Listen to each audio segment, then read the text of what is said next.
For many years, people in Ogoniland have suffered from oil pollution. Their rivers have been polluted, drinking water contaminated. Water is clean, oh. When you look at it, it's clean. But when you take it close to your nose, you can carry one bottle and go to your place and let them hear it. Let them smell it and see the kind of water that people are using and drinking in this environment. Farmland destroyed and fishing activities badly affected. This is our river that we used to fish in. All the whole place is damaging. The fishing that we used to fish in here, we are now getting the thing that we used to get normally.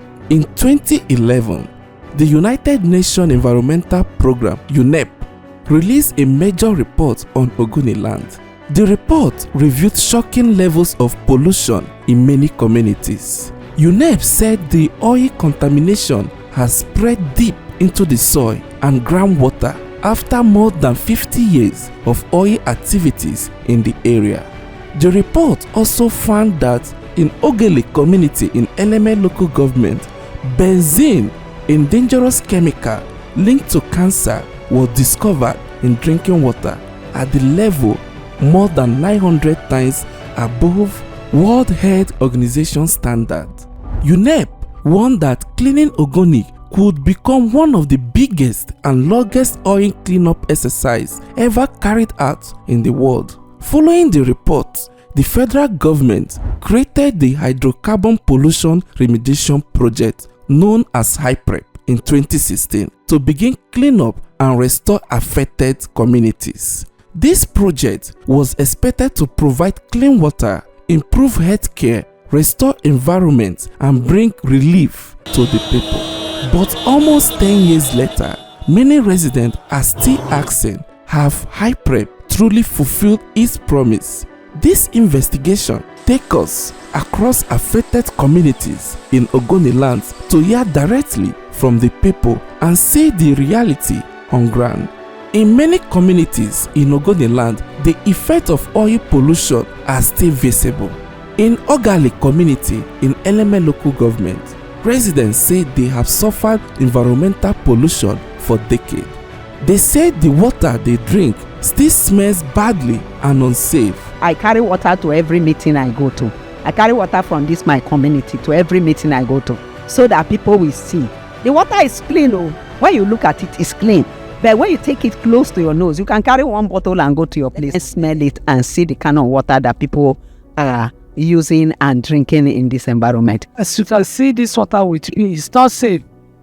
You can perceive it is oily. This water is only to wash or you bathe. There was a day I used this water to cook soup. Even the soup I'm cooking, you can't eat the soup. You think say I put kerosene inside the soup or oil inside the soup. So the water is not good for anything, only to wash. If I'm pumping the water and you happen to put your pocket at that very moment, you will see how foam full on top the water, and you will perceive the odor everywhere at that time. So the water is no good for drinking.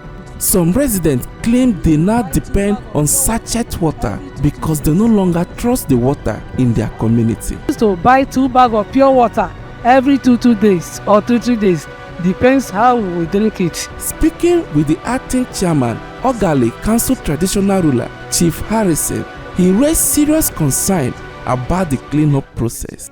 I will say, yes, there is presence of offices of HYPREP of their contractors on our land, but there is no cleanup. There's no actual cleanup. What they are doing, is just replacing soil. Even removing, if you are taking to our farmland, you see real green vegetation. Just to tell you that the oil has passed that level where they think the oil is, has gone down inside and contaminated underground table water. Not what they are doing of it. You remove the topsoil that is already cured itself within a long time, it has cured, and you see we are planting our yam, planting our cassava, planting our cocoyam, everything is yielding very well. And planting, you can see, if you don't see flower, it's no greenish. Also, but they will leave the real thing to do, because that is very expensive, and just take one of that site one of the sites, lot, because it's called a lot. One of the lots is about 3.something billion, so it's 5.something billion. All right, and they do nothing. They just come, dig, put chemical on top, and go. If I take you to where they did 7 years ago, there is no grass growing there.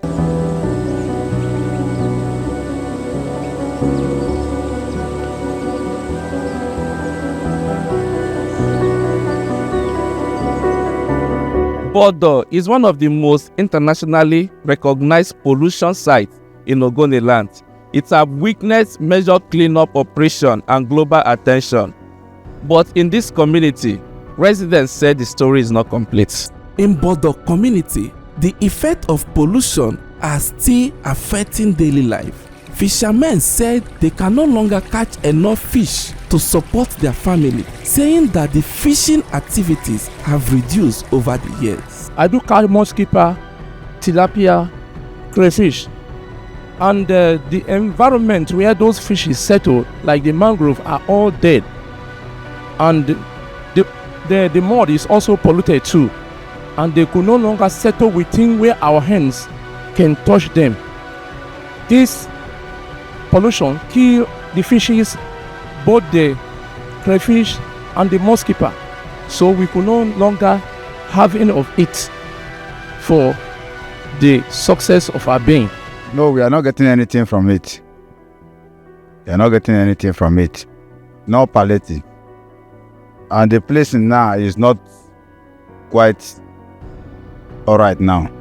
So now, even my brothers that they are fishing, they are not even getting anything good from the fishing that we used to fishing, because the fishing we used to use it and maintain ourselves and maintain our family, but nothing come out again. Before, we used to end our fishing in 1 month. We used to get at least 40,000 in a week, but now we are now getting off to just 10 to 8,000-9,000 naira like that. Nothing come out again. And before is very good than now, based on how the whole place is damaged.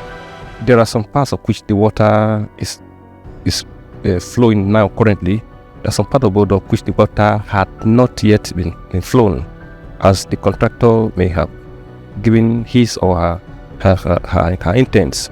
So when we met with the contractor, he told us that there was some logistic aspect of their contract of which HYPREP need to meet up with them, and they continue. So as I'm talking to you now, within this place we are sitting, the water aspect had not fully been experienced, but there are some parts that have been fully experienced. However, he said full environmental restoration have not yet started in several polluted areas in the community. HYPREP have set some contractors to do some assessment, and some contractors have been mobilized to site, but they are yet to resume fully. That's as in remediation and restoration. Now, on restoration, there is this mangrove planting and other thing. I think some months ago, they recruited some mangrove vanguards. They recruited some mangrove vanguards, and they've mobilized. They asked them to provide seedlings, call it propagules, so that they can be sent out for planting. And I think that is on course. Another resident, Damian Bobara, he said legal disputes involving Shell and Bodo community may be slowing down cleanup efforts in the area. My community, Bodo, as a fishing and farming community, suffered a very devastating oil pollution arising from a multiple oil spill that occurred in 2008, and that destroyed the whole aquatic life, depriving my people the fishing business that they are known to. But like the conversation goes, for now, HYPREP have not started their cleanup in Bodo as we speak now, because the community has a case with Shell in London, and the outcome of that case was that Shell should pay compensation to the community, which they have done that. But the cleanup aspect has been done according to them, but the community did not okay it. So that resulted to a kind of a back to cost syndrome. We are in court against a shed right now that the cleanup is not up to standard. So because of that, HYPREP have not started their work in Bodo, but they have provided water. So to that extent, there is a change because we have a water now. In Barako community, the first community to benefit from HYPREP water scheme, residents complain about the poor roads leading to HYPREP facilities. We need an access road to the site, because right now, if you just tell somebody to come to HYPREP, he may, get the roads network, confusing. So from the town hall and from the palace of the chief, we mapped out a place that can lead to that very site. So we need a kind of access road from this palace straight to the HYPREP site. Since HYPREP come, everything is good for us. When we come back from farm, we not suffer like before.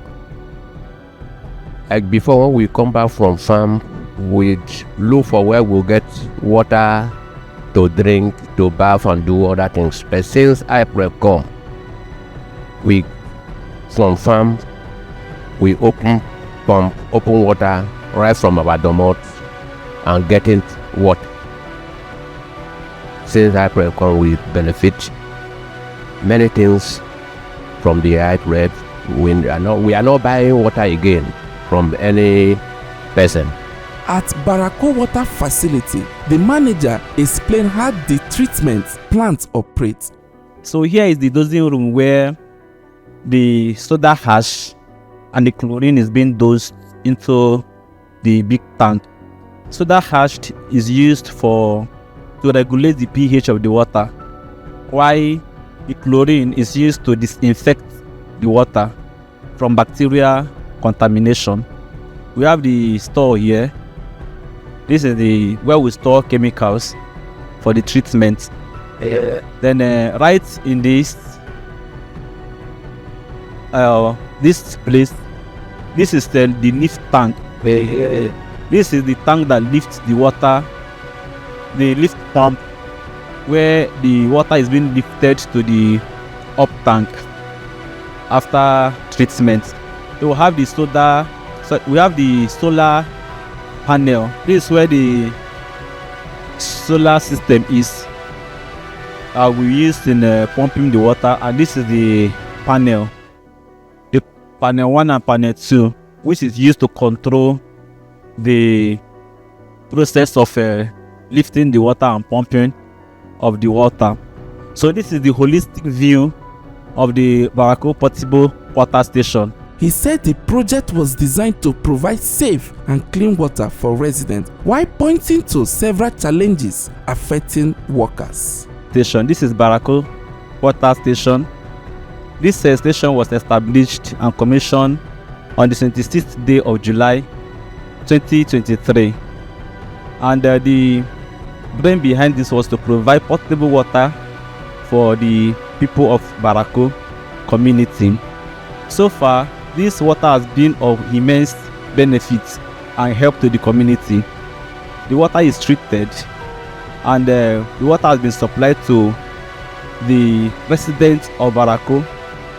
And since 2023 till now, Barako community has been enjoying potable water with treatment, and the water has been analyzed and confirmed as being clean and potable for consumption.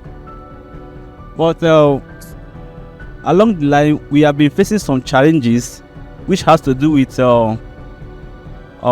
manpower, staff welfare, and other benefits from the staff. For now, the staff have not been paid for some minutes, for some months now, which With them, they said that they will make an intervention for staff welfare.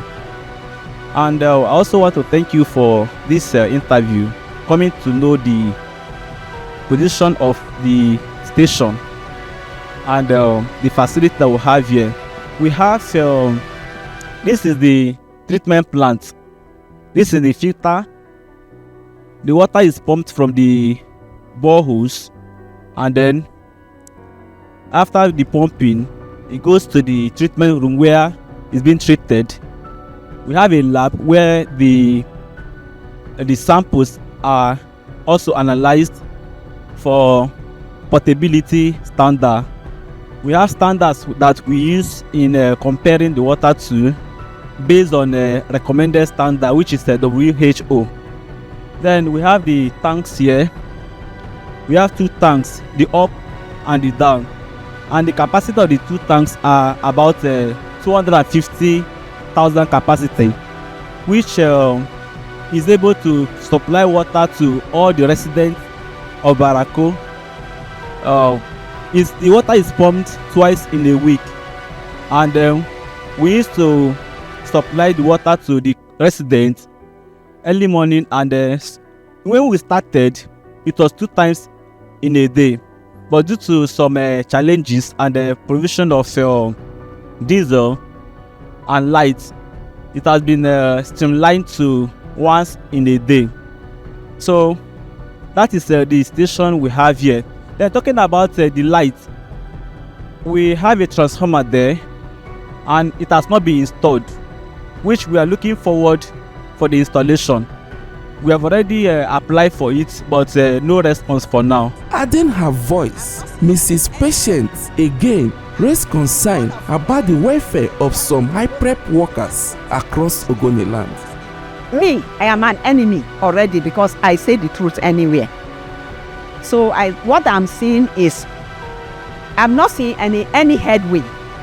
And the one of River State, Ogoni, is the template which they are going to use in doing the Niger Delta own. So if this one is like this, even the people working there, the people working are suffering there.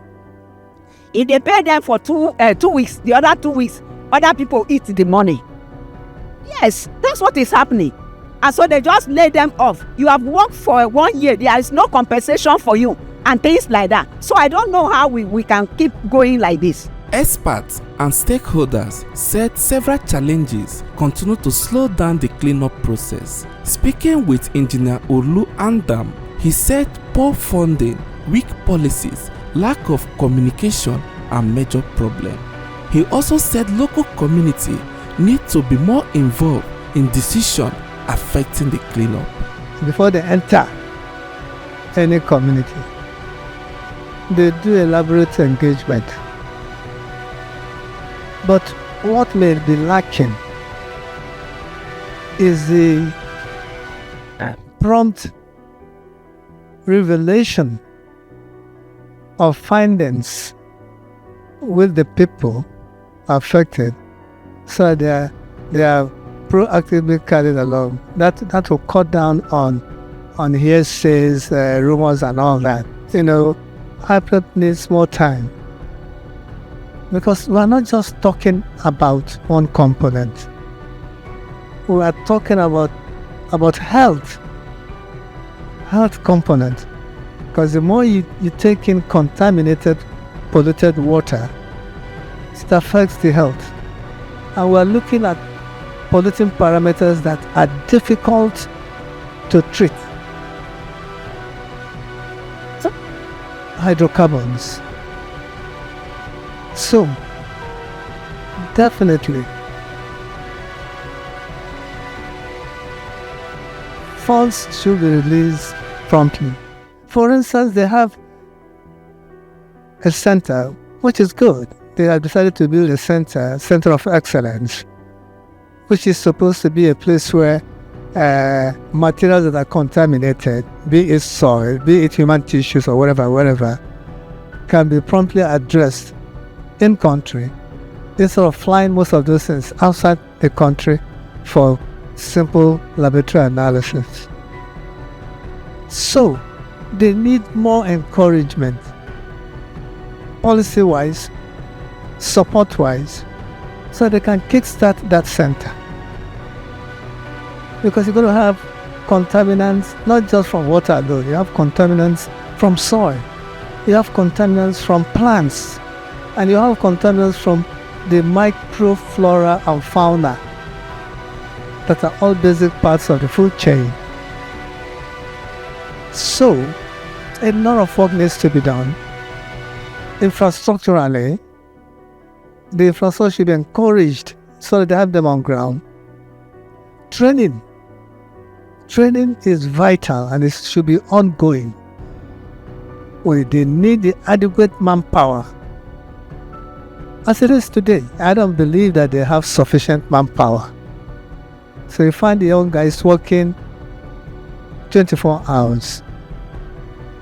So there's quite a lot of challenges that they're facing.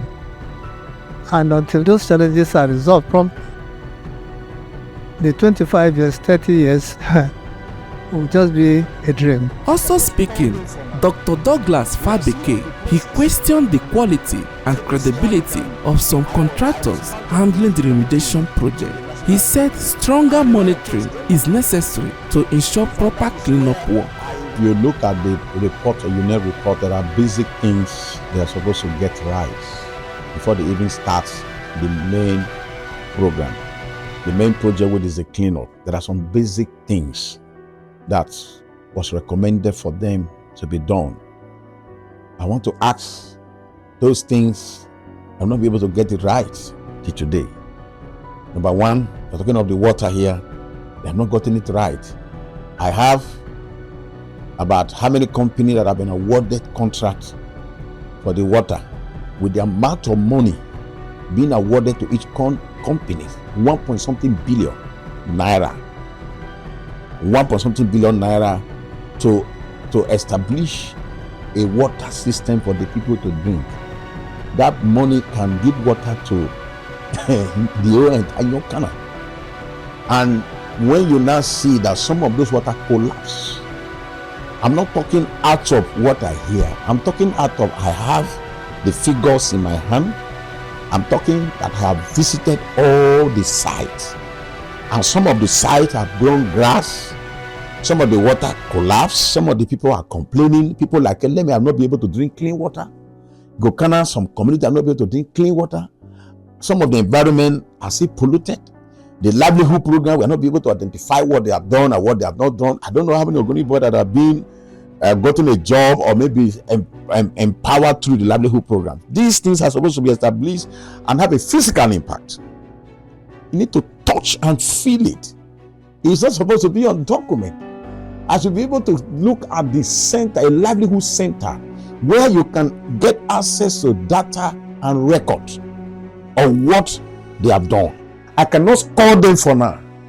We are still on the process to see how we can. I was part of the committee in the National Assembly, and a lot of things came up. In fact, that is where I was able to get in touch with so many things that I do not know. I got some of their reports. I'm not against anybody there, but what I'm saying is that they don't do it right, it will work against them tomorrow. Because we knew what happened in Ogoni. Thousands of people were key. Notable leaders were key. So anybody who's working there is supposed to work with fear of God. I'm not saying you shouldn't chop money. I'm not saying you shouldn't collect money. If you work well, people will not even ask you how much you collect. Because people are saying the impact. How many companies that say they have finished the cleanup? How many? I have the companies. I've visited some of the offices. Some of the company do not exist. Speaking with an anonymous source, he added that HYPREP is trying in some places, but many communities are still suffering, stressing that a lot still needs to be done. To hit the nail on the head, the fact remains that HYPREP have been here, but to some extent, if you want to be sincere and honest, we can't actually say that they've done so well. Yes, we cannot actually say that they've done so well, because according to the UNEP report, number one, The project is supposed to be a 30-year space thing, but so far, some contractors are out of sight. They pack out of sight, claiming that they are done with what they were assigned to do, number one. Then number two, the waters, the fact remains that HYPREP have some footprint in some of the communities in Ogoniland as regarding the provision of potable water, but the water is not up to standard, number one. Number two, some of the waters are stationed. It's not a newly stationed or newly constructed waters. Some of the waters is just a kind of retouch of what was already existing in the land. Meanwhile, the work is not supposed to be so. The work was supposed to be a fresh thing, but the experience we are having is the work is not really a fresh one. So then regarding so many things, there are so many loopholes. If you want to talk about the work they've done so far, we have a lot of traceable loopholes in the project. So I, as one of an Ogoni son, we cannot say that they've done so well. No, they've not really done so well. There have been a whole lot of painted lies, fabricated stories and all the rest. So they've not really done so well. We are calling on them to sit up to do the needful. At HYPREP office in Port Harcourt, officials respond to concern raised during this investigation. HYPREP communication officer said the cleanup exercise is being carried out in phases and the phase 1 is nearing completion. Of course, restoring the livelihood of the people. So the project has a clear-cut mandate: remediation and restoration of livelihood. And the project is not operating in isolation. It is running with the recommendations of the United Nations Environment Program reports that brought about its setting. And the UNEP had carried out what we call the assessment of impacted communities in Ogoni and had released a report identifying 65 of those impacted areas, 65 documented sites. And so, to put the record straight, UNEP did not assess all of Ogoni. They would have assessed all of Ogoni, but you cannot go assessing an area that is not contaminated. So they were consigned, with assessing contaminated areas. And so those 65 sites were handed over to HYPREP, and HYPREP is now carrying out the cleanup of those 65 sites. I'm not really carrying out the cleanup, just the cleanup is still in the process as well. First, all our facilities have a specific number of community workers who work there. So it's not in contention the fact that every of our facilities is like being mined. Okay? Now, with regard to access road, HYPREP's mandate is clear cut. HYPREP is not government in the context of this discussion. As I speak to you, HYPREP is doing almost everything. For instance, I didn't speak to other projects. HYPREP is constructing the Center of Excellence for Environmental Restoration. It's a flagship project, and what that facility will be doing is it will be a data repository. Since 2017, this project has been on, and it is about the biggest remediation project in the world. So what this report had said, the report had insinuated that there could be a likely relationship, between disease patterns and exposure to hydrocarbon. So the report had recommended that a study be carried out. As I speak to you, HYPREP has engaged the World Health Organization's International Agency for Research on Cancer, which is one of the arms in WHO, to carry out a 3-year monitoring study, to be able to establish a correlation between disease patterns, and exposure to hydrocarbon. He said HYPREP is training local residents in mangrove restoration and environmental protection. According to the agency, more projects are ongoing across affected communities. But everything we do has a livelihood component. So before we started this mangrove training, mangrove planting, we've had to train community people in mangrove nursery planting. 90 of them. And these 90 persons that were trained, have trained another over 300 of their family members, community people, and cumulatively, they have planted or nurse mangrove, in excess of over 5 million. As we speak to you in Goni, we can even begin to export mangrove seedlings and mangrove seedlings so other parts of the Niger Delta. We have trained over about 6,000 Ogoni people, women and youths, in different skill sets. We are targeting 5,000 where we are training them in 20 skill sets. Right now we are in what we call the high demand skill sets because of the growing demands for certain skills in industries. For instance, we're going to cybersecurity. We've trained our people in seafaring. We're training them in mechatronics. We've trained them in creative arts. As I speak to you, we started training for ex-artisanal refiners so they do not go back.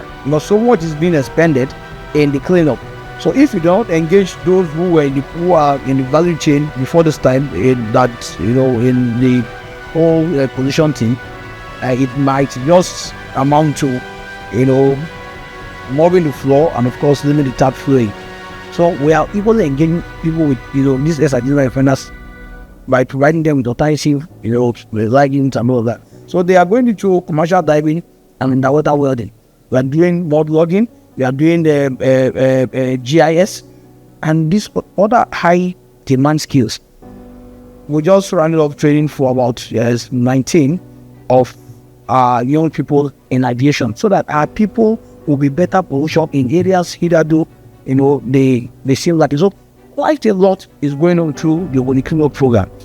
So what is fundamental is the fact that we are adding value. We are not only restoring the land, we are, remediating the land, we are restoring livelihood. People are able to feel the impact. I think also speak to the fact that we have already provided scholarship grants to 300 of postgraduate students, masters and PhDs. During this investigation, one of the beneficiaries of HYPREP scholarship program complained about delay in payments.